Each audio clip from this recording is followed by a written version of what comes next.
Assalamualaikum warahmatullahi wabarakatuh. Alhamdulillahirabbil alamin wassalatu wassalamu ala asyrofil anbiya'i wal mursalin sayyidina wa maulana Muhammadin wa ala alihi wa sahbihi ajmain, amma ba'du.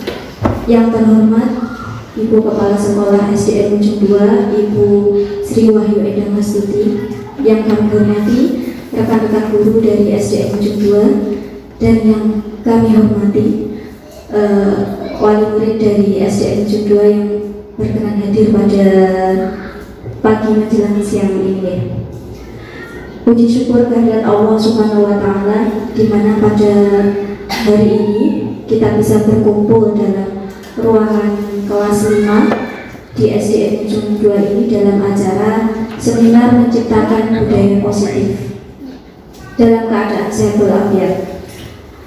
Marilah rasa syukur kita pada pagi hari ini kita lafalkan bersama dengan membaca hamdalah Alhamdulillahirabbil alamin.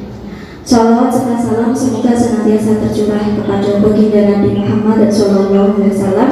Semoga dengan seringnya kita bersolawat kepada beliau, kita termasuk golongannya yang akan mendapatkan syafaat di yaumul qiyamah nanti. Amin Allahumma amin. Bapak Ibu yang kami hormati, saya ucapkan banyak-banyak terima kasih atas segala kehadiran kalian semuanya pada pagi hari ini dalam rentetan acara saya, yaitu yang saya jalani hari ini, pendidikan guru penggerak angkatan 10. Nah, saya di sini diberikan tugas untuk berbagi praktek baik, yaitu saya ingin berbagi tentang seminar menciptakan budaya positif, di mana ini nanti bisa diikuti oleh rekan-rekan guru dan Bapak Ibu wali murid, agar apa yang saya dapatkan ini menjadi manfaat, agar menjadi lebih berkah lagi. Maka saya akan berusaha menyampaikan apa sih ilmu apa yang saya dapatkan di program guru penggerak ini. Di antaranya yaitu tentang menciptakan budaya positif, ya, seperti ini. Nah, untuk awal kita ya tidak tegang, santai saja ya, karena kita juga sharing, kemudian nanti kita juga belajar agar kita mendapatkan ilmu baru dalam mendidik putra putri kita di rumah maupun di sekolah. Jadi seirama apa yang diberlakukan di sekolah itu ternyata di rumah juga dilakukan oleh orang tua. Jadi murid menjadi lebih maksimal dalam tumbuh kembangnya. Nah, untuk sebelumnya mari Bapak Ibu kita bermain sebentar biar lebih fresh. Saya mohon Bapak Ibu berkenan berdiri sebentar saja ya. Kita main, kalau di rumah kita masak nih Bapak Ibu, kita main sebentar saja biar lebih fresh. Baik, kita akan mulai dari permainan guru berkata. Jadi kalau nanti saya ada instruksi guru berkata, Bapak Ibu harus mengikuti. Tetapi kalau tidak ada instruksi guru berkata, Bapak Ibu jangan ikuti, abaikan saja. Nah, ini untuk melatih fokus kita. Sudah siap ya? Ya. Guru berkata, silakan berdiri. Guru berkata, pegang pundak. Guru berkata, pegang kepala. Guru berkata, pegang lutut. Guru berkata, pegang telinga. Silakan duduk.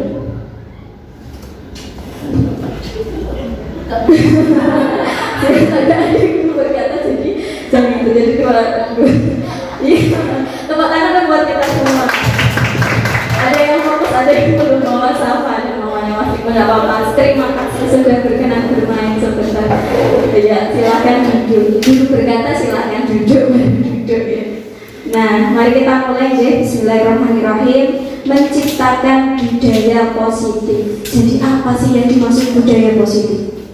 Budaya positif. Positif itu kan budaya positif itu kebiasaan baik yang akan kita ciptakan di sekolah dan di rumah supaya anak tersebut bahagia dalam hidupnya, bahagia dalam belajarnya. Nah, caranya bagaimana Bapak Ibu? Nah, seperti ini. Nah, kita ketahui bersama ya, bahwa Bapak pendidikan kita itu Ki Hajar Dewantara itu memberikan tulisannya, yaitu anak murid kita itu ibarat bibit dan buah. Pendidik adalah petani, atau bisa jadi di sini orang tua, nggak cuma nggak cuma guru, karena pendidikan itu berawal dari rumah. Jadi orang tua itu adalah pendidik utama. Nah juga guru di sekolah itu adalah petani yang merawat bibit dengan cara menyiangi gulma di sekitarnya, memberi air, memberi pupuk agar kelak berbuah lebih baik dan lebih banyak. Namun petani tidak bisa mengubah bibit mangga menjadi berbuah anggur. Jadi setiap anak kita itu berbeda, nggak bisa disamakan. Seperti kita lihat sini anak-anaknya, kalau kita melihat 20 tahun ke depan, itu mereka nggak semuanya bisa berprofesi yang sama. Dunia ini beragam, ada yang butuh guru, ada yang butuh dokter, ada yang butuh petani. Kalau nggak ada petani yang sukses, kita makan apa dong? Bukan kan seperti itu. Jadi mereka itu adalah seperti bakal tumbuhan yang berbeda yang tidak bisa kita paksa. Kalau anak kita itu bakal tumbuhannya menjadi dokter, nanti kita nggak akan bisa memaksa dia menjadi guru. Tugas kita itu apa Bapak Ibu? Kita merawat lingkungannya yang sehat supaya mereka itu tumbuh menjadi anak yang bahagia, mandiri dengan pilihannya. Seperti itu maksudnya. Jadi kita itu orang tua dan guru tidak bisa memaksakan kehendak kita anak itu pengen jadi apa. Tetapi biarlah mereka tumbuh. Tugas kita adalah merawat lingkungannya agar mereka itu kalau tanaman ya Bapak Ibu. Jadi mereka itu biji. Kalau hewan itu kan ada buaya, ada yang bisa berenang, ada yang bisa terbang, ada yang hidup di darat. Sama seperti manusia itu juga berbeda-beda. Nah tugasnya kita itu ibarat kita petani.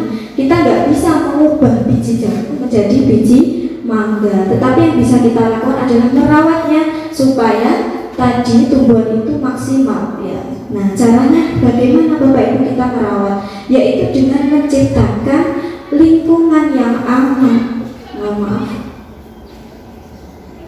ya, jadi kita penting sekali merawat lingkungan tadi, menciptakan lingkungan yang aman dan nyaman agar anak tadi tumbuh dengan bahagia.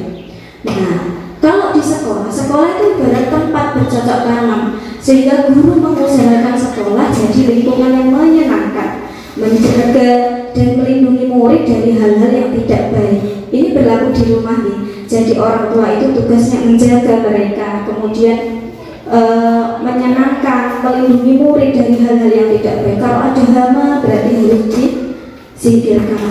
Kita ciptakan rumah yang bahagia, seperti itu maksudnya. Murid akan mampu menerima dan menyerap suatu pembelajaran bila lingkungan di sekelilingnya itu terasa aman dan nyaman. Jadi sekolah kita itu bagaimana biar murid-murid itu bahagia di sekolah.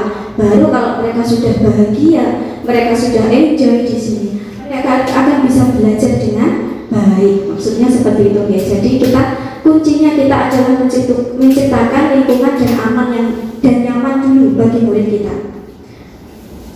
Nah, untuk menciptakan lingkungan yang aman nyaman itu, nanti kita akan belajar tentang disiplin positif dan nilai-nilai kebajikan universal, kemudian teori motivasi, hukuman dan penghargaan, keyakinan kelas, kebutuhan dasar manusia, 5 posisi kontrol, dan restitusi.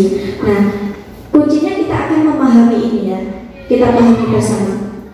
Sampai di sini Bapak Ibu paham ya, arahnya ini nanti kemana gitu ya, paham ya. Lanjut.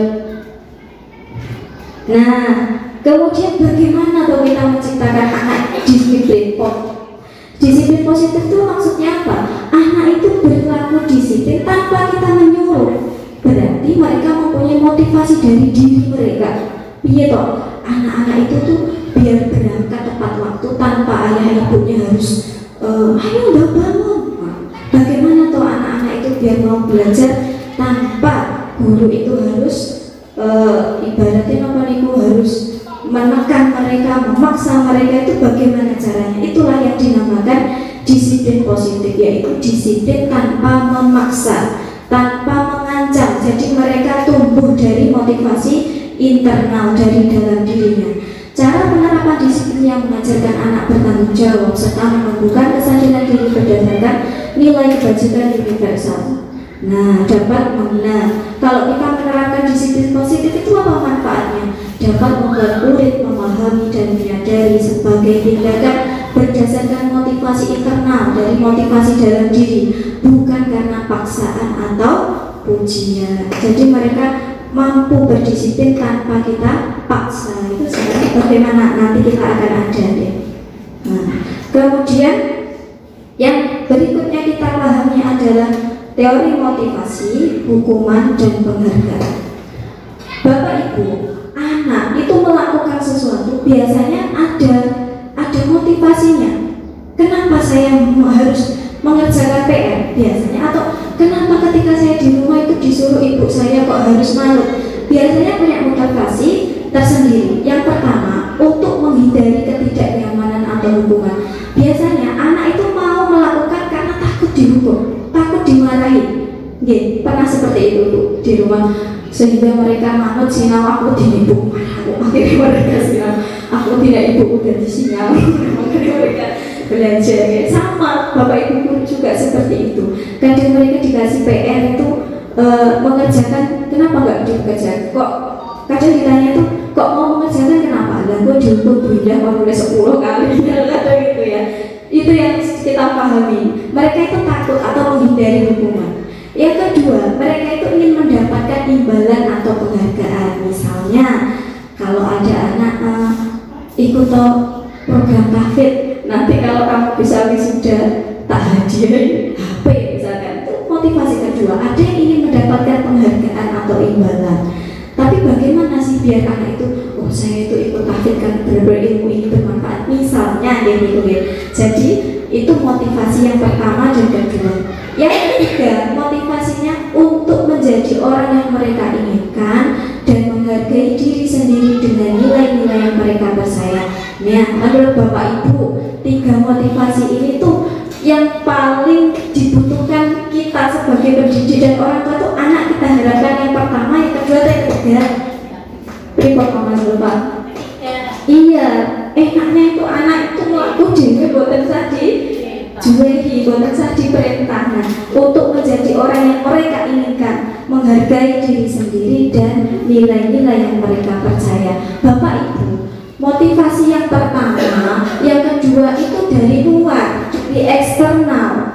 Jadi anak itu kalau takut dihukum dan pengen hadiah, itu motivasinya dari luar, bukan dari jiwanya, bukan dari hatinya sendiri. Nah, nanti ada caranya menumbuhkan seperti itu bagaimana nih. Jadi efeknya apa? Kalau mereka motivasinya dari luar, misalkan di nomor 1 dan 2 takut hukuman atau pengen dapat penghargaan, itu nggak bertahan lama Bapak Ibu. Misalnya kalau Bapak Ibu bekerja, orang tua di rumah, mereka taat, wanut, ketok ateng, maca buku, suwinau. Lah pas Bapak Ibu mudik misalkan, wah sakarepe kiambak. Atau Bapak Ibu guru seperti itu juga pernah mengalami untuk putra putrinya. Bosoranya ibu serwege karena motivasinya itu dari luar tadi, sementara saja. Tetapi kalau anak itu sudah motivasi internal yang seperti ini, walaupun tidak ada Bapak Ibu, mereka akan tetap disiplin karena dia tumbuh dari hatinya. Nah, maksud saya seperti itu. Paham ya?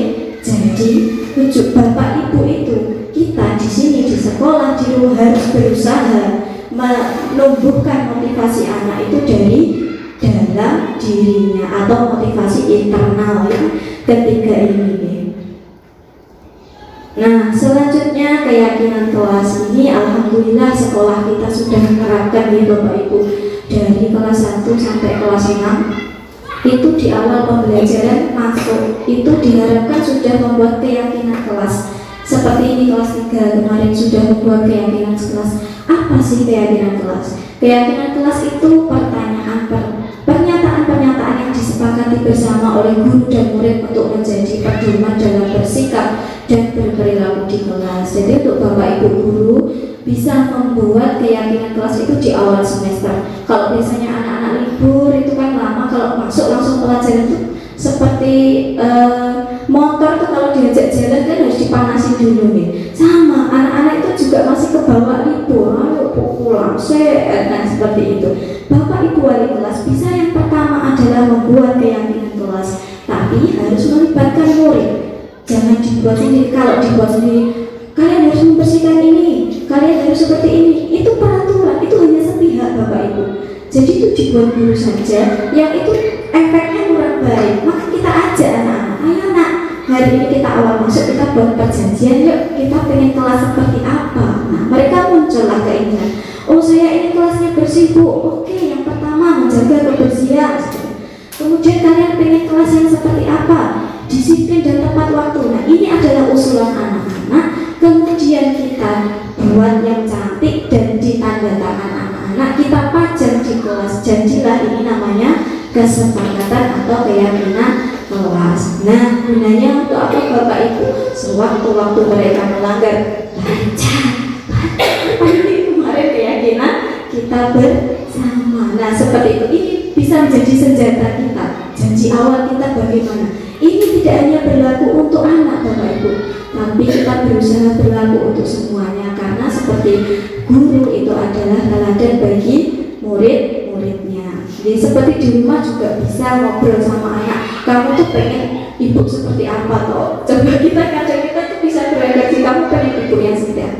Saya ingin ibu itu sabar, ya udah kalau ibu sabar kamu kita sama-sama punya janji ya. Nggak bisa ngobrol seperti itu dengan anak-anak. Buat keyakinan atau buat tas di sini, Mas harus disiplin, ibu harus sabar dan janji bisa jadi keyakinan di rumah juga.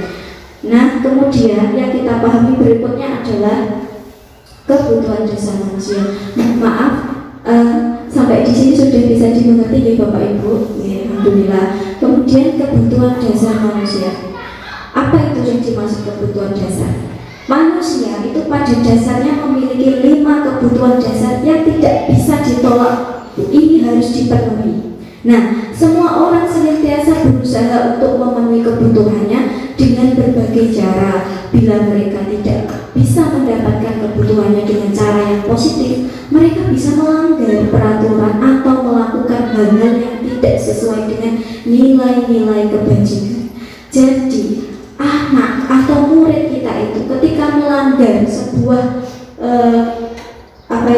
perilakunya mereka itu melanggar, berarti kita itu harus cari sebenarnya apa yang dia butuhkan, kenapa dia kok berperilaku seperti itu. Jadi kita jangan berfokus pada masalah.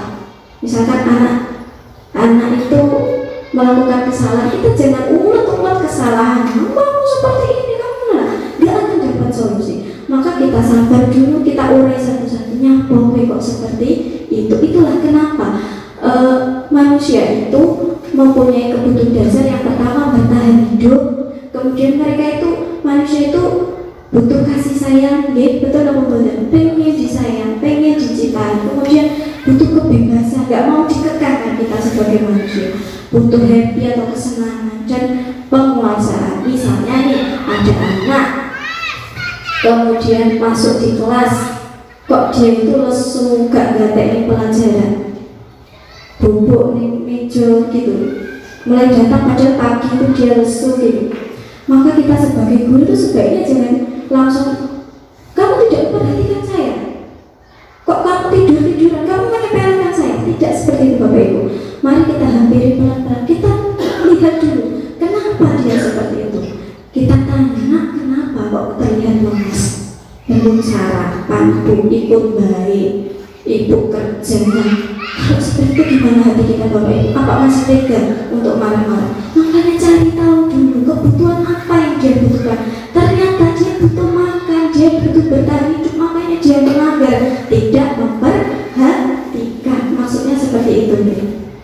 Atau misalkan hal-hal yang lain pernah dilakukan di rumah, waktunya tidur kok jarang, berarti dia butuh kebutuhan apa?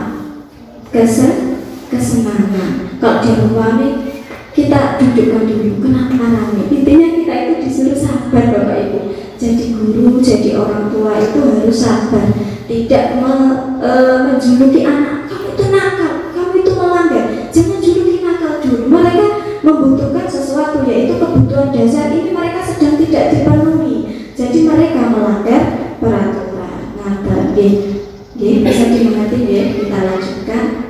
Nah, kemudian sebagai orang tua dan sebagai guru itu kadang kita itu memposisikan diri 5 ini. Kadang kita jadi pemikul, Kadang kita membuat rasa bersalah, kadang kita sebagai teman, sebagai pemantau, atau sebagai manajer. Nah, idealnya jadi guru atau orang tua itu posisi yang mana? Biar anak tadi disiplin dari dalam dirinya tuh idealnya. Apakah kita jadi penghukum?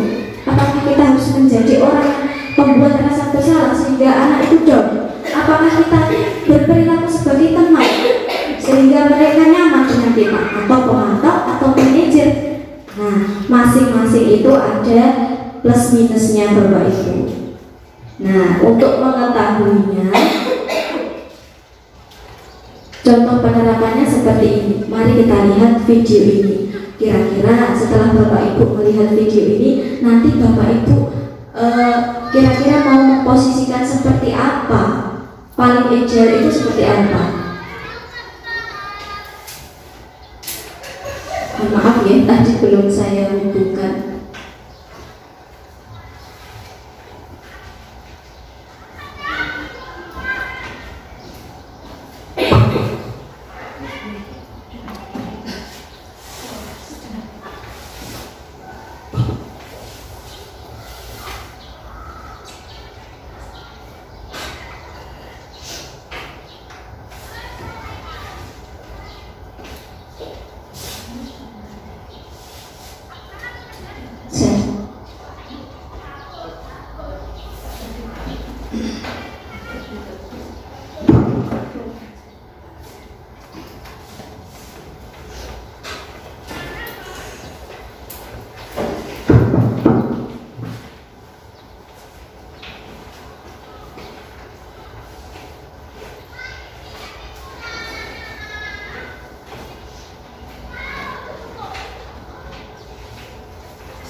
Saya mohon izin nanti ya, saya upload dulu, saya lihat di YouTube aja ya.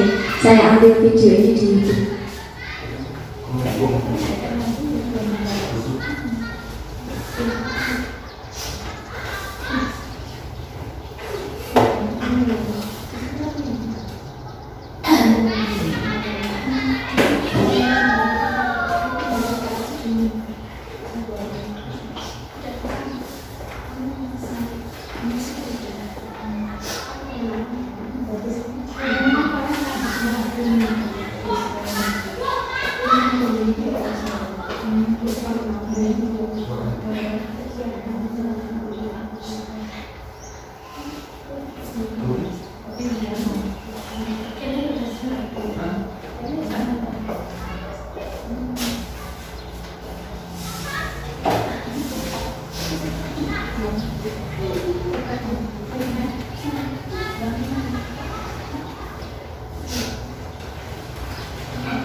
Nah ini ya Bapak Ibu, untuk memahami kelima posisi kontrol yang mana yang sebaiknya kita gunakan.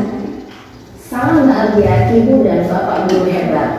Dalam penerapan disiplin positif restitusi, salah satu program yang dikembangkan adalah 5 posisi kontrol. 5 posisi kontrol dalam restitusi adalah proses perjalanan seorang pendidik agar dapat mengenali dirinya.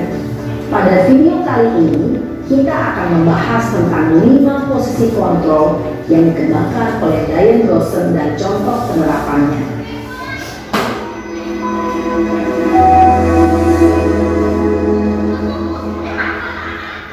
5 posisi kontrol itu adalah: 1.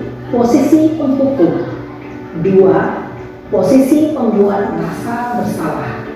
3. Posisi teman. 4. Posisi pemantau atau monitor. Dan 5. Posisi manajer. Untuk lebih memahami kelima posisi tersebut, mari kita saksikan kasus Naren yang terlambat hadir 20 menit di sekolah dan melihat bagaimana kelima posisi kontrol dalam menghadapi masalah tersebut.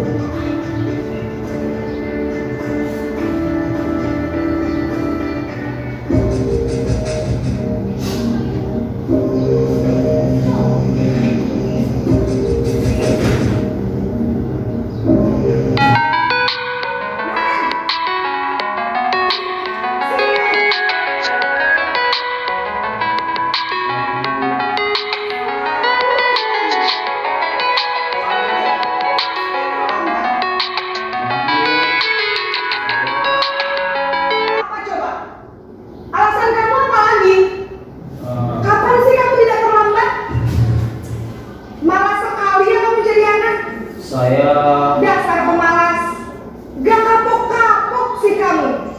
Sudah berapa kali terlambat? Sana, kamu keliling lapangan basket 2 kali. Kenapa saya harus keliling lapangan basket, Bu? Kenapa? Kamu melawan ibu. Berani-beraninya jawab. Sudah terlambat, masih berani jawab pula. Sekarang, keliling lapangan basket 5 kali sekalian. Biar kapok. Cepat. Pergi sana ke lapangan basket. Posisi penghukum biasanya berbicara dengan nada tinggi, menghardik, menunjuk-nunjuk, menyakiti, dan menyindir. Hukuman bisa berupa fisik maupun psikis. Ibu dan bapak guru hebat, dampak yang terjadi pada murid ketika murid berada pada posisi penghukum adalah murid cenderung akan memberontak, bahkan menyimpan dendam.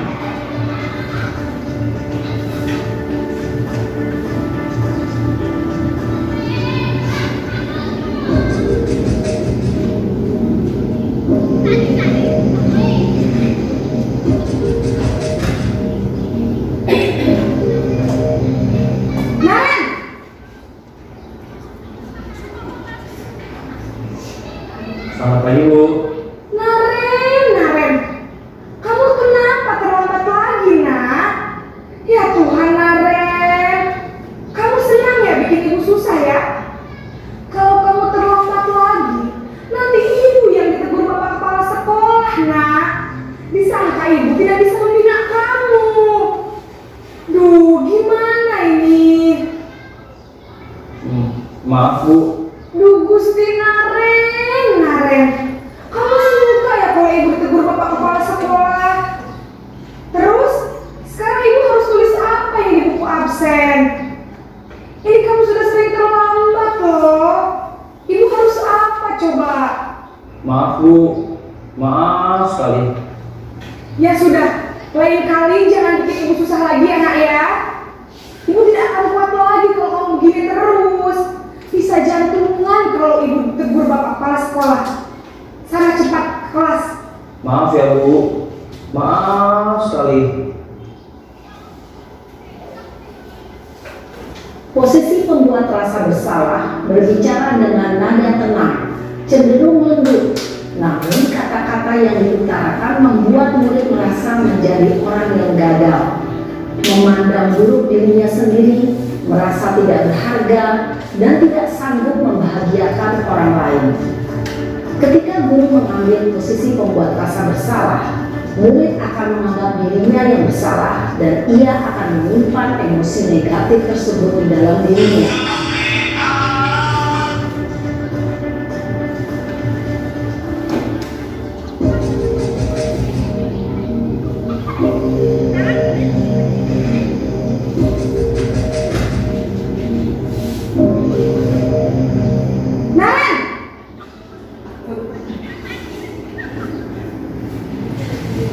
Selamat pagi Bu.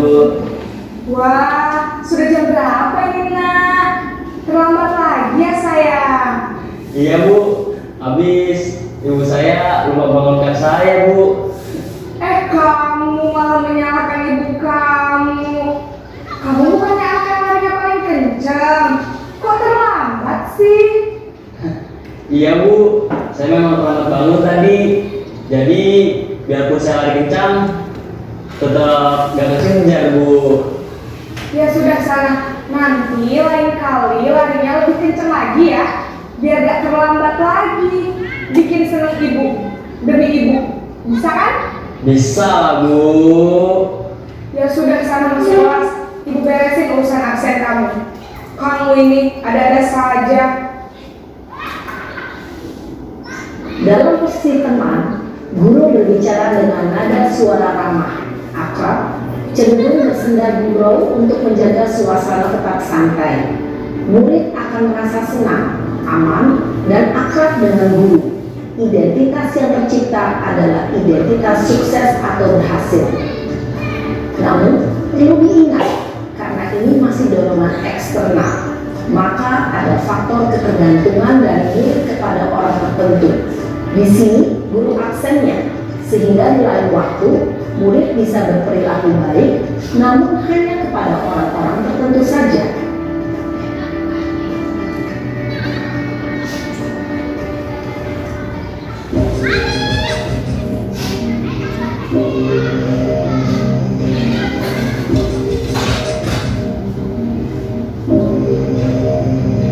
Naren!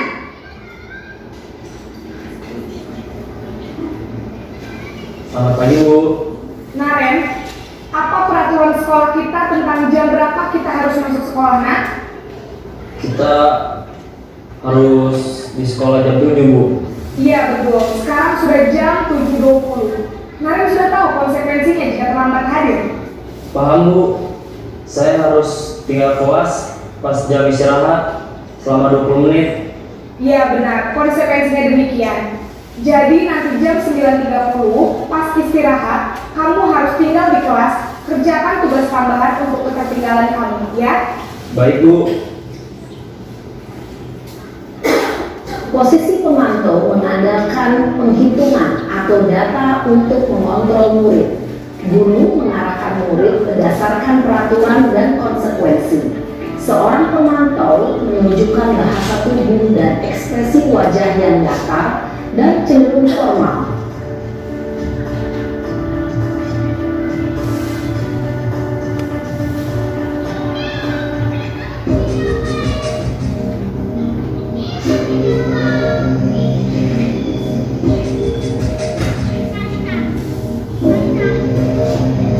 Naren!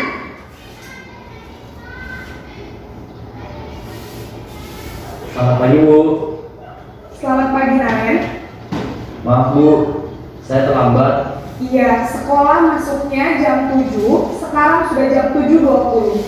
Jadi sekarang bagaimana ini Naren? Maaf Bu, saya lupa setel alarm saya semalam. Baiklah, menurut kamu, keyakinan sekolah yang mana yang perlu kamu tingkatkan? Menghargai diri sendiri dan orang lain mungkin ya Bu. Setuju. Jadi, apakah Naren meyakini prinsip saling menghormati tersebut? Iya Bu, saya meyakininya.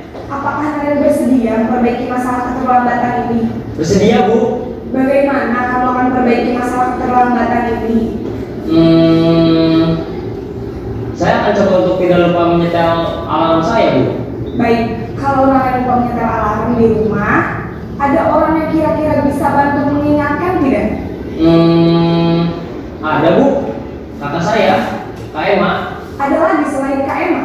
Selain Kak Emma, ada ibu saya. Baik, jadi yang mengingatkan Naren adalah Kak Emma dan ibu kamu ya? Kira-kira akan mulai set alarm kapan? Setelah pulang sekolah, akan segera saya lakukan. Baik, jadi Naren akan setel alarm untuk bangun besok pagi dan akan diingatkan oleh kakak dan ibu dan Naren ya. Ada lagi yang mungkin perlu dilakukan Naren agar tidak terlambat bangun lagi? Tidak ada Bu. Baik Naren, terima kasih untuk kerjasama kamu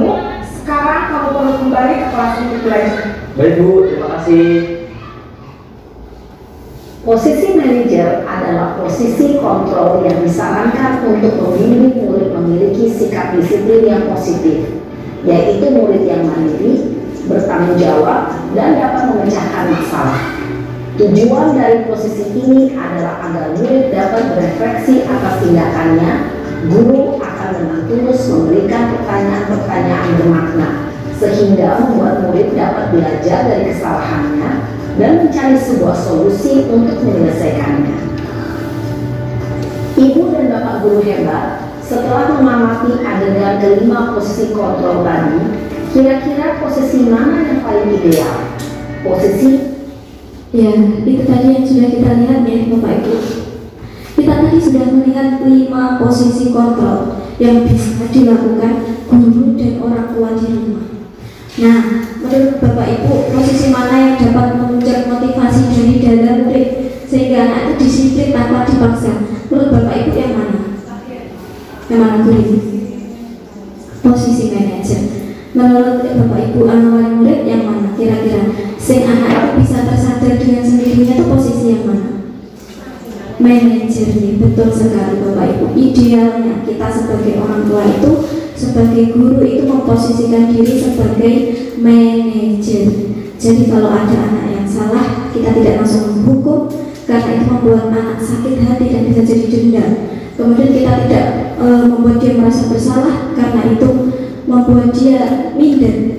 Kemudian yang ketiga, kita tidak bisa sebagai teman. Mungkin kalau kita memposisikan sebagai teman, itu kadang kita menyepelekan. Atau ketika guru jalan tiba-tiba digeblek dari sini, itu kan karena mereka itu memposisikan diri sebagai teman, menganggap guru itu teman. Jadi tidak ada rasa sungkan. Padahal kan kita sebagai orang tua dan anak, guru dan murid itu walaupun kita itu ada ikatan, tapi tetap kita harus ada batasan. Kemudian pemantau, kita berdasarkan data tadi, kalau kita sudah membuat keyakinan kelas yang kita panjang, kemudian ayo kamu melanggar berapa hukumannya, mereka tetap akan menjalani hukuman tersebut. Cuman tidak membuat mereka memilih solusi apa yang harus saya lakukan biar tidak bersalah lagi, maksudnya seperti itu ya. Kenapa memilih posisi manajer? Karena tadi Bapak Ibu, kita tidak fokus pada kesalahan anak, kita tidak membuat anak semakin bingung, aku kok gini, aku kok tidak, tapi kita bantu mereka. Kamu salah, oke kamu salah. Bapak Ibu juga manusia biasa kan. Kalau kita berkaca pada diri kita sendiri, Bapak Ibu juga pernah nakal kan? Pernah. Coba kita ingat, kenakalan apa yang pernah kita buat? Saya sendiri Bapak Ibu sebagai guru, saya itu pernah bahasanya atau zaman dulu colot pernah ya. Wah ya diulang dulu. Saya waktu itu saya di pondok, jadi saya itu tidur di pondok waktu pelajaran. Saya pernah. Jadi kalau kita memandang anak salah itu jangan menjudge, oh, kamu salah, kamu sudah fatal, tidak. Tapi ayo kita bantu dia sadar dari hatinya kamu itu salah. Ayo kita perbaiki, ayo diajak anak-anak untuk tumbuh mandiri, merdeka, kemudian dengan pilihannya mereka mau memperbaiki kesalahannya. Intinya apa? Diajak ngobrol, kita bantu urai kesalahannya. Seperti itu Bapak Ibu. Nah, kita kembali di sini ya. Nah, kenapa posisi manajer? Kenapa yang paling ideal itu posisi manajer? Nah, jadi guru berbuat sesuatu bersama murid, mempersilahkan murid bertanggung jawab perilakunya dan mendukung murid menemukan solusi permasalahannya sendiri.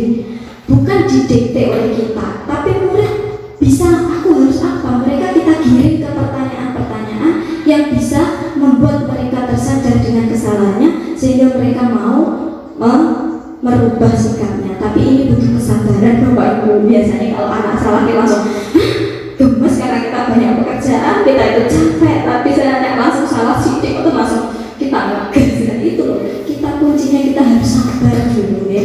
Kemudian menggunakan restitusi dalam penyelesaian masalah. Nah ini Bapak Ibu solusinya. Kalau anak bersalah itu kita gunakan restitusi. Apa itu restitusi? Nah ini ya. Nah restitusi itu langkahnya seperti ini.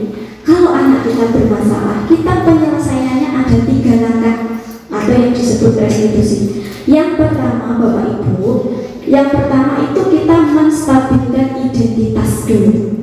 Jadi kalau anak salah, sabar walaupun kita itu capek, walaupun kadang kita itu kesalahan agak seberapa tapi jadi luar biasa, gitu. Betul betul. Bapak Ibu guru juga saya gitu, gak mau di rumah bernusul-nusulan kalian bapak terus sampai ke sekolah terbawa. Akhirnya ini seperti itu. Kadang kita itu kasihan, anak itu kadang korban dari keegoisan kita karena kita kurang sabar. Kita harus menambah sabar kita. Karena apa? Solusinya kalau seperti di Isaku asyukri wa inu ala kulli amalin, kesabaran itu menolong atas segala pekerjaan. Sabar dikit nanti insya Allah ada solusi. Seperti itu ya, sabar. Dan kita terapkan 3 ini. Kalau ada anak bermasalah melakukan kesalahan, kita terapkan 3 langkah ini. Yang pertama, kita stabilkan identitasnya dulu. Dia salah misalkan, dia ngejek temannya, dia berkelahi, kita stabilkan dulu identitasnya. Kita lihat, duduk dulu nak, duduk. Kamu berbuat salah, ya tenang bu, ibu guru dulu juga pernah salah. Ayo kita bantu solusi. Oh misalkan anak mencuri, saya duduk dulu. Oh kamu mencuri kapan, butuh sesuatu ya. Saya sabar ya, kita cari solusinya, duduk dulu. Kita stabilkan identitas dia, biar gak goyah dulu, biar dia gak takut, biar dia mau jujur dulu. Yang kedua, validasi tindakan yang salah. Kalau dia sudah stabil, kondisinya mau cerita, sudah nyaman, sudah bahagia, kita validasi tindakan salah. Kita sadarkan dia kalau dia itu salah. Dong, kamu salah. Kamu akui enggak? Aku akhirnya. Kalau dia mengakui saya salah, itu namanya menstabilkan identitas. Caranya apa? Kamu tentunya punya alasan mengapa kamu lakukan itu. Kenapa nih kok kamu itu rame di kelas? Nah nanti dia akan cerita. Kenapa kok kamu ngejek temanmu? Nah itu pertanyaannya. Ada cara yang lebih efektif untuk mendapatkan apa yang kamu butuhkan. Kamu pengen apa? Misalkan kamu butuh uang saku ya, sehingga kamu kok mencuri. Iya bu, saya butuh. Baru setelah dia mengakui dia itu salah, langkah ketiga adalah menanyakan keyakinan kelas apa yang kita sepakati. Kamu ingin menjadi seperti apa? Atau bapak ibu bisa tanya, menurut kamu tindakan itu benar apa salah nih? Nah, menurut apa itu sudah sesuai dengan nilai-nilai yang bapak ibu ajarkan? Nah, coba kita ajak dia berdiskusi. Jadi intinya apa? Ngobrol ya. Kita ajak ngobrol, tidak langsung menjuluki anak itu membuat onar. Karena bapak ibu kita semua adalah pendidik. Bapak ibu percaya ya, ucapan adalah doa. Jangan pernah ngomong yang jelek-jelek kepada anak, karena itu mereka sedang bertumbuh, mereka berproses untuk menjadi anak yang baik. Jadi kalau ada mereka salah, mari kita giring mereka untuk menyelesaikan permasalahan dengan apa tadi? Segitiga restitusi, menstabilkan identitas, kemudian validasi tindakan yang salah, terus menanyakan keyakinan. Menanyakan keyakinan itu bisa bapak ibu bisa tanya, kamu pengennya seperti apa? Nanti mereka, saya itu pengen jadi anak yang baik, saya pengen gak nyuri lagi. Ya udah, berarti caranya begini atau caranya begitu, bisa diselesaikan ya, seperti itu misalnya. Jadi solusinya adalah restitusi. Nah ini yang sudah, nah ini bapak ibu contoh yang sudah saya terapkan di SD kita. Jadi si Andika ini buka celana ya, dan anak itu tingkahnya macam-macam ya. Andika itu buka celana di kelasnya, otomatis anak cewek itu ribut. Andika kelas jadi ribut ya. Jadi kapan hari itu aku ibu itu si Andika buka celana ibu. Kalau kita tidak sabar sih, gimana buka celana dan sebagainya. Nah nanti dia tidak ketemu kok, saya biar nggak seperti itu lagi bagaimana? Nah ini saya berusaha menerapkan restitusi ini kepada Andika ya. Tadi apa yang kamu lakukan? Kamu buka celana, ya gimana buka celana? Coba ibu buka di kelas 1. Kenapa kamu buka sini? Bisa. Alhamdulillah kamu buka baju semuanya bercelana. Kenapa? Kira-kira iseng ya kamu? Buka celana karena iseng. Kenapa kamu pengen ditertawai sebenarnya? Pengen bikin seru-seruan? Menurut kamu perbuatan itu benar atau salah? Salah. Jadi apakah perbuatan itu sudah sesuai dengan keyakinan sekolah kita? Enggak, iya. Kenapa? Harusnya apa?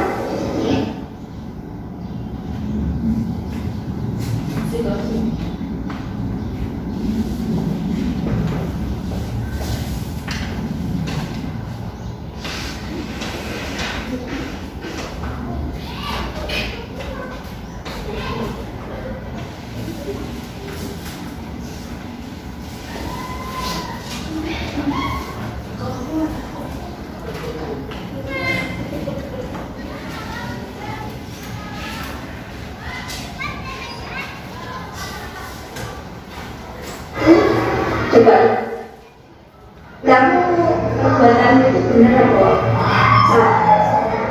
Salah. Jadi, coba juga tadi apa? Kamu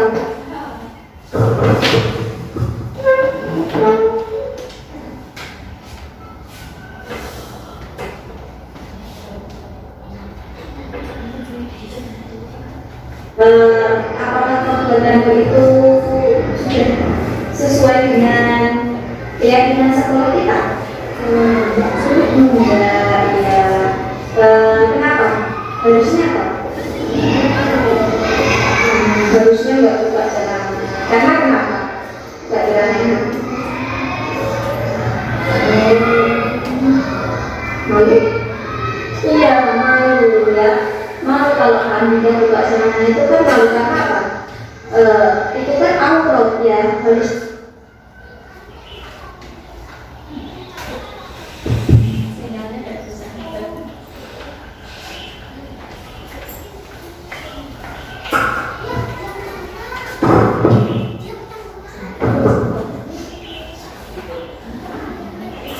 ditutup, tidak boleh dibuka-buka di depan teman-temannya. Karena kenapa kita menjadi apa?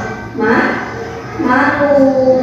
Nah, apakah kita mau memperbaiki kesalahannya? Kira-kira dengan apa kamu memperbaiki itu? Pintar sekali, tidak buka celana lagi. Karena apa? Malu, karena itu adalah aurat, jadi harus ditutup. Nah, untuk berikutnya, hari-hari berikutnya apakah Anita mau mengubah sikapnya? Ya, pintar ya, karena hal itu tidak baik. Pintar Anita. Nah, Bunda terima kasih kamu sudah membantu, sudah mau merubah sikap yang belum tadi menjadi sikap yang lebih baik. Terima kasih Anita. Silakan kembali ke kelas, belajar yang pintar ya. Enak ya. Saling dulu. Halo, nama saya Andika, kelas 2. Senang sekali dapat Bunda. Saya jatuh semangat itu dan kelas baik. Saya tidak kenal lagi. Nah ini ya Bapak Ibu yang sudah saya terapkan. Intinya diajak ngobrol, dicari masalahnya apa, diajak menemukan solusinya. Apakah kalau mereka mengulang lagi gimana? Ya sabar sama kata Bapak Ibu, misalkan apa nih suaminya pernah naruh hati sembarangan buat budak baik dikandani ikut orang tua, apalagi anak. Ya jadi diajak ngobrol lagi sampai Allah berikan dia sampai hatinya itu benar-benar terbuka, benar-benar mereka mau menerima berikutnya. Nah, ini saya coba ini tadi ini yang kelas 5 ya Bapak Ibu. Contohnya seperti ini.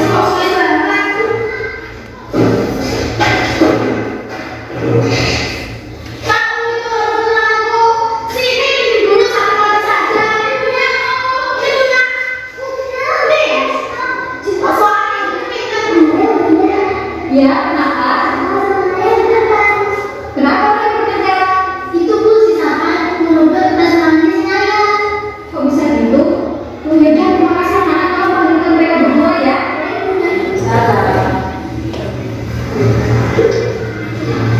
Kenapa ini kok pindah lihat kalian wajahnya sebel, lagi sebel ya?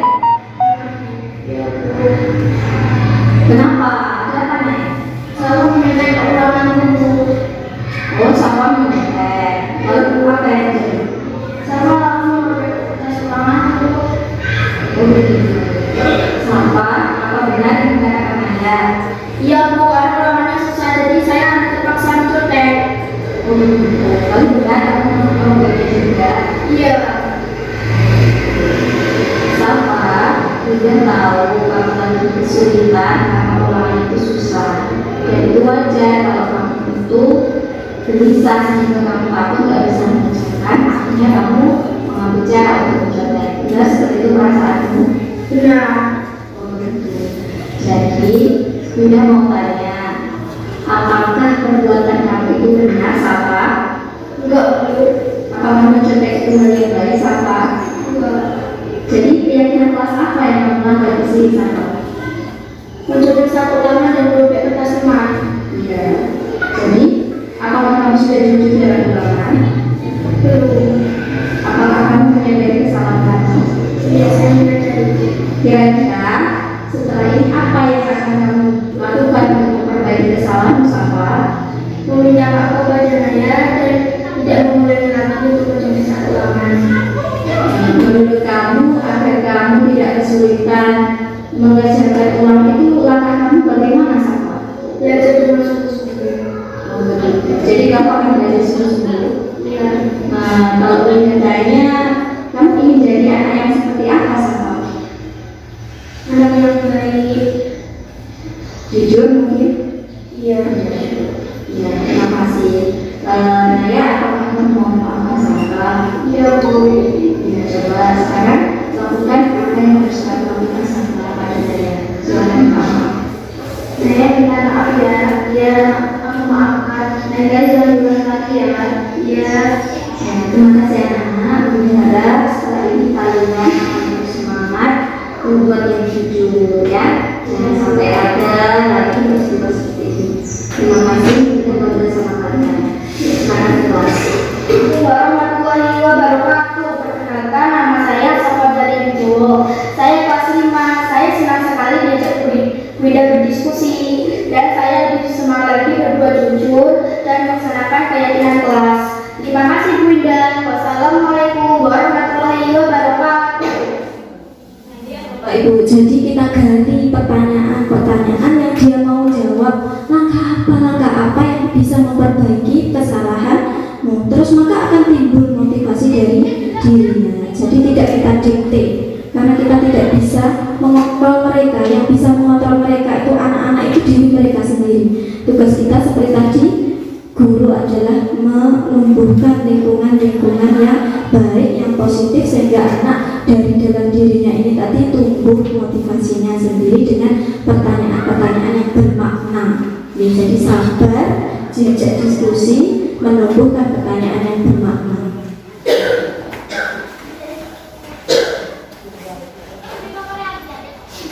Sampai di sini sudah dipahami ya Bapak Ibu? Nah, sekarang mari kita masuk bab. Nah, kalau nggak action nggak, masalahnya nggak lengkap ya. Ya, yuk Bapak Ibu kita coba, kita praktekkan. Nah, di sini ada kasus Abi mendapati nilai ulangannya jelek karena semalaman tidak belajar. Ada beberapa teman yang sengaja meledeknya. Ini benar, kadang terjadi ya.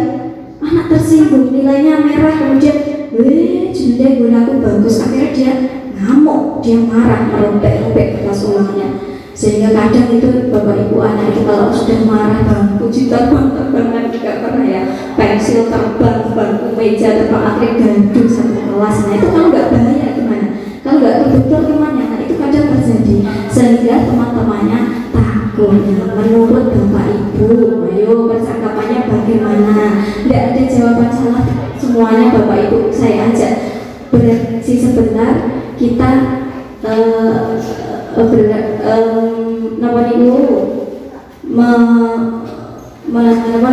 memecahkan kasus ini. Kira-kira kita kalau orang tua bagaimana? Tanya aku. Tanyanya bagaimana nih? Bapak Ibu aja di sana. Pertanyaannya Bapak Ibu, Enggak sah. Kenapa nih enggak simpel saja Bapak Ibu. Ini Abi marah-marah yang kelas. Tadi pertanyaannya bagaimana? Saya kasih kuncinya di sini ya tadi. Nah, kira-kira satu kalimat saja per soal. Oh, enggak apa-apa Bu, cuma Bapak Ibu dulu saja, enggak apa-apa. Monggo Bapak Ibu dulu.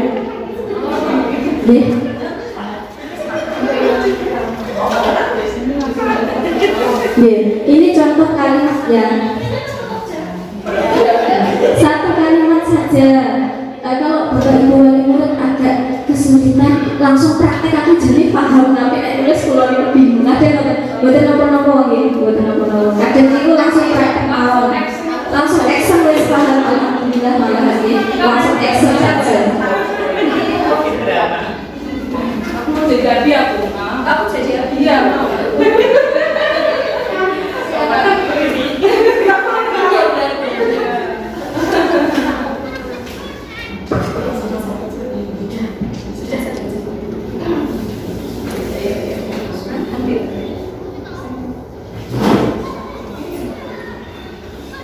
Tadi Abi marah-marah karena nilainya jelek deh. Nilainya jelek terus dia marah-marah. Bisa jadi patokan di Bapak Ibu. Saya yakin Bapak Ibu nih praktek langsung malah satset ya. Kalau ditulis kadang agak bingung.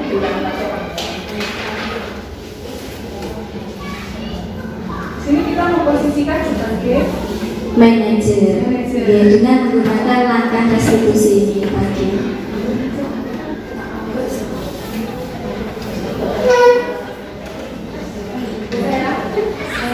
terus apakah ada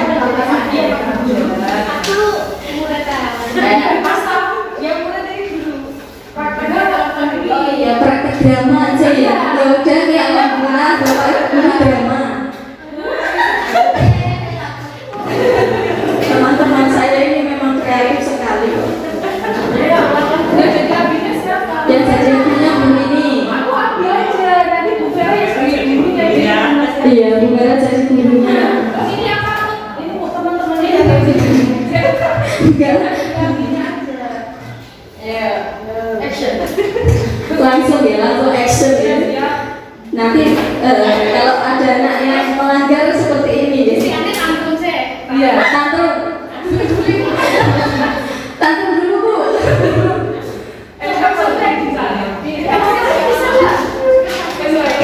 Kangen jadi anak nakal ya Bu. Enggak nakal, kangen jadi api.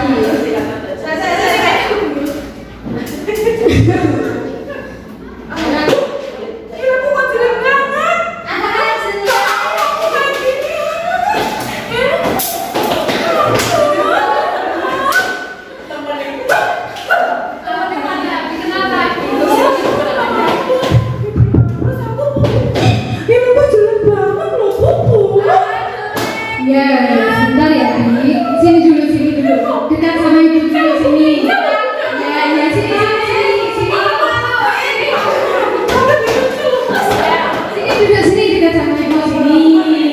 Ya, lihat ibu dulu ya. Ya, sebentar ya. Kenapa, Bi? Kenapa? Ada apa? Aku hari ini jelek Bu. Oh, nilainya jelek. Terus tadi kok sampai merobek-robek kertas? Oh, gitu ya. Iya. Gini ya, Bi ya. Setiap anak itu teman-teman yang lain tuh juga pernah mendapat nilai yang jelek. Jadi bukan Abi aja. Coba nanti ditanya teman-temannya, nilainya jelek apa bagus? Kan juga pasti ada yang jelek kan? Nggak Abi aja. Jadi jangan dirobek-robek. Nanti kita tunjukkan ke orang tua, tunjukkan sama bu guru gitu ya. Enggak ada yang marahin. Oh gitu. Iya. Terus kenapa kok bisa mendapat nilai jelek itu kenapa?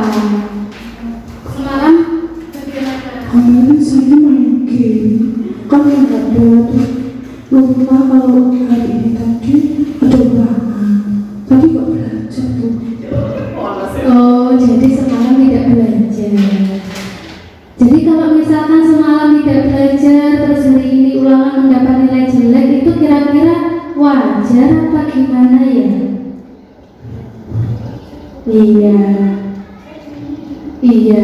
Jadi keinginannya Abi pengennya nilainya bagus ya.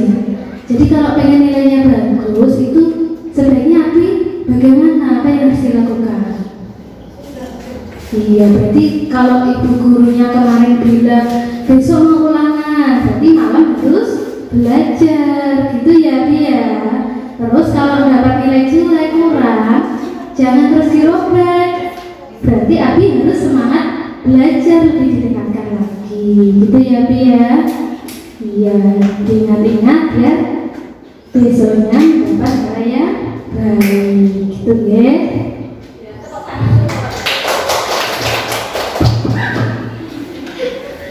Contohnya seperti itu Bapak Ibu ya, diajak ngobrol ya, anak-anaknya diajak ngobrol nih masalah, kemudian digali motivasi dari dirinya seperti dikatakan Abi tadi yang diperankan Bu Lili tadi.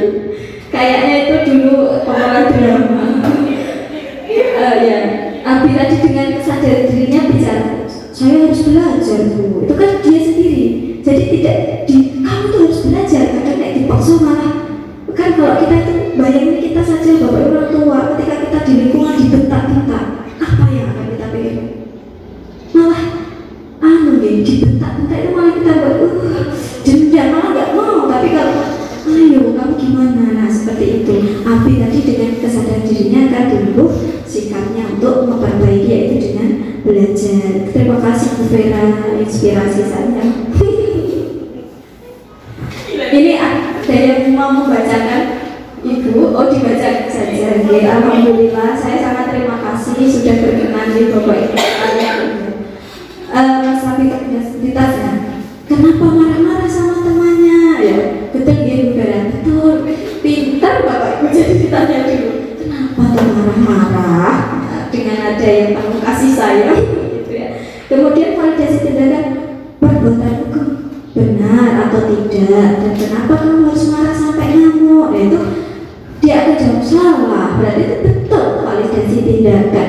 Kamu tadi benar apa salah, mau keliling. Nah, seperti itu. Nah, pintar Bapak Ibu. Kemudian yang terakhir menanyakan keyakinan. Boleh tidak jangan diulang lagi, kalau mau nilai yang bagus harusnya tingkatkan belajarnya. Iya, harusnya tingkatkan apa? Belajarnya. Nah, bagus ya Bapak Ibu. Jadi insya Allah sudah bisa ya, monggo kita praktikkan bersama demi menciptakan lingkungan yang aman, nyaman, sehingga anak-anak itu tumbuh bahagia di sekolah maupun di rumah. Kadang anak-anak di sekolah itu bermasalah, kadang juga dari rumah sama, kadang di rumah tuk gitu, kadang dari sekolah. Maka kita sebagai guru, sebagai orang tua, mari kita menjadi tempat ternyaman mereka untuk cerita. Jangan sampai mereka cerita ke orang yang tidak seharusnya mereka cerita. Kita datang, kita ayo nak cerita sama ibu. Kita akan nanti bisa mengarahkan mereka tumbuh menjadi anak yang sesuai perkembangannya, maksimal sesuai potensinya. Jadi kenapa Bapak Ibu, alhamdulillah saya itu ketika istilahnya itu keliling itu tanya, kamu senang nggak sekolah di sini? Simpel saja pertanyaan saya itu kadang seperti itu. Kamu sekolah sini senang nggak? Bu, alhamdulillah sudah berbulan-bulan itu sekolah kita aman dari pertengkaran ya Bapak Ibu. Hampir tidak ada pertengkaran. Karena apa? Ketika sudah awal masuk kita itu sudah sosialisasi anti bullying, jangan bullying dan sebagainya. Seperti kemarin itu ketika kelas 1 ada yang terjadi lehernya itu saya sampai terenyuh ke anak-anak. Jadi saya ceritakan ke Bapak Ibu wali-wali ya. Jadi itu Mas kelas 1 siapa Mas? Adit ya.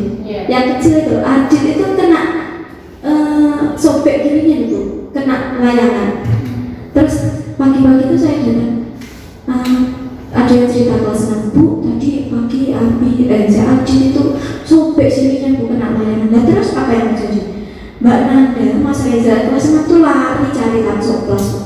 Ya Allah, anak sakit sudah tumbuh. Jadi dijaga adik-adiknya. Saya bilang pintar masih hebat, itu peduli itu seperti itu. Saya katakan seperti itu. Jadi tidak ada yang nyuruh. Itu tuh saya sudah prestasi luar biasa bagi kami ya Bapak Ibu. Anak-anak itu bertindak seperti itu luar biasa. Terus terjadi lagi pada waktu peristiwa di kolam renang bersama Pak Rizky itu ya. Jadi ada si Umar kelas 4 itu karena saya karena kemarin infonya di grup itu tidak ada pemberitahuan membawa uang untuk bayar kolam renang. Jadi si Umar itu nggak bawa uang sampai dia itu di luar kolam renang karena nggak bisa masuk, karena nggak punya uang. Jadi kelas 5 murid-muridnya Bu Vera itu urunan Bapak Ibu. Ben Amri si Umar tadi bisa masuk itu tanpa disuruh. Luar biasa banget. Tanpa jarang anak-anak kepedulian sekarang seperti itu. Karena apa? 10 tahun lagi, 15 tahun lagi kita itu butuh orang-orang yang peduli dengan orang lain. Jadi kelas 5 itu iuran sedemikian dikumpulkan agar si Umar tadi bisa ikut. Padahal itu di kelasnya, bukan satu kelas. Itu tanpa disuruh oleh Bapak Ibu guru. Jadi sedikit demi sedikit mari kita terapkan agar anak-anak kita itu tumbuh menjadi anak yang bahagia. Ya, jadi apapun mereka besarnya nanti mereka itu bahagia. Kalau jadi guru ya jadi guru yang bahagia, jadi pedagang yang bahagia, kalau jadi pengusaha yang bahagia dalam hidupnya. Oke, seperti itu yang bisa saya sampaikan. Coba dijelaskan. Terima kasih. Yang terakhir saya ucapkan terima kasih Bapak Ibu guru, Ibu-ibu wali murid. Sedikit ilmu yang saya pelajari di pendidikan guru bergerak tentang mengelola anak tadi agar tumbuh motivasi dari dirinya ini semoga bermanfaat. Khususnya saya pribadi, semoga saya menjadi guru yang lebih sabar. Bapak Ibu guru semuanya di sini semoga semakin sabar menghadapi anak-anak, karena anak-anak itu macam-macam ya. Jadi kita di rumah juga sama, semoga di rumah nyaman, di sekolah nyaman, akhirnya ketemulah kita orang yang bahagia sehingga belajar pun menjadi nyaman. Terima kasih. Mari kita ciptakan lingkungan yang aman dan nyaman agar kita bahagia dalam belajar. Semoga menginspirasi kita semua. Terima kasih. Saya ingin refleksinya dari Bu Vera tentang penyampaian saya. Terima kasih. Untuk seminar materi yang disampaikan oleh Bu Indah amat sangat bermanfaat untuk kita sebagai pendidik, baik itu dari guru, orang tua, dan khususnya mungkin orang tua ya yang jarang mungkin mendapatkan ilmu seperti ini. Mungkin sangat bermanfaat bagi orang tua yang nantinya bisa mungkin di-share ke teman-teman panjenengan, orang tua yang lain, mungkin dengan cara tidak menggurui ya. Kalau kita terlalu digurui, kita juga akan merasa bagaimana gitu kan. Jadi kita menyampaikan dengan cara yang santai agar tersampaikan dan mereka tidak tersinggung seperti itu. Dan untuk praktik baik yang disampaikan Bunda, yang sudah dilakukan Bunda di sekolahan, alhamdulillah memang benar-benar berdampak untuk kita semua, terutama untuk anak-anak. Jadi anak-anak betul yang dikatakan Bunda, rasa kepedulian itu sudah muncul sendiri dari diri anak masing-masing seperti itu. Mungkin yang terlihat hanya 1-2 karena kita keterbatasan sebagai guru dalam memantau banyak anak di sekolahan. Mungkin ada yang tidak kita terlihat yang sudah melakukan seperti itu tadi. Mungkin begitu saja dari saya sebagai perwakilan guru-guru. Monggo nanti orang tua yang mau berefleksi. Terima kasih Bunda, sangat bermanfaat sekali. Mungkin dari wali murid ada yang ingin disampaikan?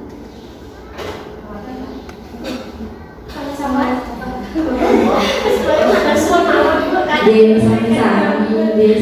Mungkin dari rekan Abi ada yang mau disampaikan? Dari sebelumnya saya mengucapkan terima kasih banyak Bunda untuk seminar dan materi pada pagi hari ini sangat luar biasa, dan bagi saya secara pribadi dan mungkin Bapak Ibu guru dan wali murid yang hadir di sini sangat bermanfaat sekali. Dan dengan seperti ini kita jadi lebih tahu, okay? Karena kita itu berproses.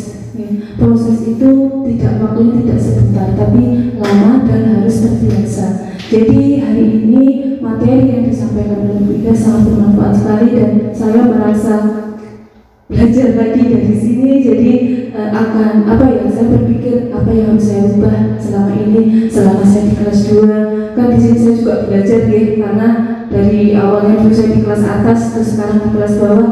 Oh, jangan seperti itu. Jadi di sini saya sambil manggil itu karena saya begitu. Jadi harus saya rubah yang ini. Terima kasih banyak Bunda untuk hari ini, sangat berkesan sekali. Terima kasih. Tidak ada kata yang lain selain is the best pokoknya. Terima kasih. Terima kasih Bu ini. Seperti demikianlah Bapak Ibu wali murid dan rekan-rekan guru.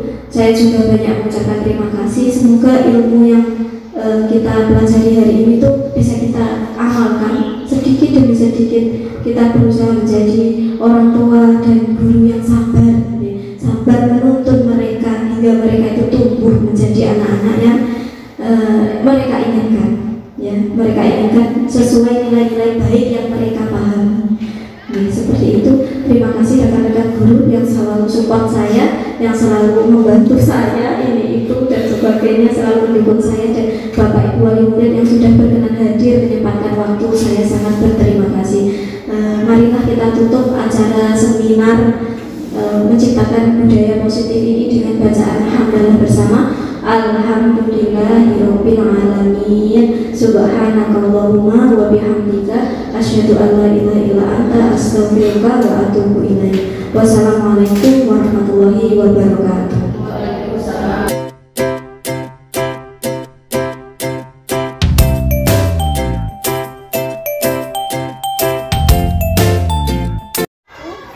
Coba lebih keras lagi. Tadi apa yang kamu lakukan? Kamu buka celana, ya. Di mana buka celananya? Coba kakinya turun tuh di kelas 1. Kenapa kamu buka celana? Iseng. Alhamdulillah kamu gak buka baju semuanya, baru celana. Kenapa? Kira-kira iseng ya kamu? Buka celana karena iseng. Kenapa? Kamu pengen ditertawain teman-temannya, pengen bikin seru-seruan. Oh begitu. Menurut kamu perbuatanmu itu benar apa salah? Jadi apakah perbuatanmu itu sudah sesuai dengan keyakinan sekolah kita? Enggak, iya. Kenapa? Harusnya apa? Harusnya nggak buka celana. Karena kenapa? Buka celana itu malu? Iya, malu ya. Malu kalau Kak Andika buka celana itu kan malu karena apa? Itu kan aurat ya, harus ditutup, nggak boleh dibuka-buka di depan teman-temannya. Karena kenapa? Andika menjadi apa? Malu. Terus apakah Dika mau memperbaiki kesalahannya? Kira-kira dengan apa kamu memperbaiki itu? Pintar sekali, tidak buka celana lagi. Karena apa? Malu, karena itu adalah aurat, jadi harus ditutup. Nah, untuk berikutnya, hari-hari berikutnya, apakah Andika mau mengubah sikapnya? Ya, pintar ya, karena hal itu tidak baik. Pintar Andika. Nah, Bunda terima kasih, kamu sudah mau jujur, sudah mau merubah sikap yang buruk tadi menjadi sikap yang lebih baik. Terima kasih Andika. Silakan kembali ke kelas, belajar yang pintar ya nak ya. Saling dulu. Halo, nama saya Andika, kelas 2. Saya senang sekali diajak Bunda. Saya jadi semangat untuk berbuat baik. Enggak lama lagi. Gimana sih kok sulit banget?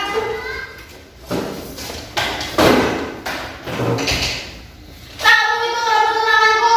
Sini pinjam dulu 1 nomor saja. Ini punya aku. Ini punya. Udah. Nih. Soalnya udah minta. Kenapa mereka bertengkar? Itu Bu, si Safa merobek kertas ulangannya si Naya. Kok bisa gitu? Oh yaudah, terima kasih anak-anak. Tolong panggilkan mereka berdua ya. Salam. Kenapa ini kok Bu Indah lihat kalian wajahnya sebel? Lagi sebel ya? Iya Bu. Kenapa? Ada apa Naya? Safa menyontek ulanganku Bu.